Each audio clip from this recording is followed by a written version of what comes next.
Tem nego chegando de barco aqui, cara. Olha só como é que tá a situação. Meu Deus do céu. Olha, Rafaela, tu foi embora na hora certa. Alagou tudo, cara. Alagou a rua.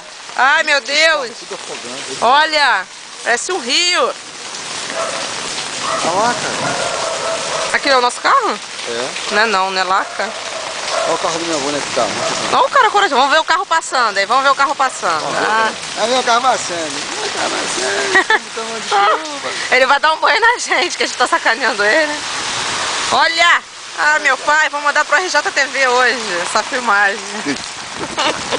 A minha anteninha caiu. Ah, coitada do Tibinho, Tibinho chorando. Não vai ter mais televisão, Rafaela. Isso é praga da Malisa. É praga. Ah, fala, lá E tá dando ré, vai dar um esporro na gente. Lá tá muito cheio, cara. Lá na frente não passa nada, não. Meu Deus. Será que ele vem aqui mesmo falar com a gente? Mas olha, ele não foi pra lá que não passa. Lá tá tudo fundo. Escorre bem, otário. Vai, a água vai estar no teu canto, vai se afundar aí. Ah, mas quanto mais rápido ele for, melhor, não é? Claro que não, mas tem que ir devagar. Por quê? Não entra água se for devagar? Não entra água. Não parece que tô correndo. Meu Deus.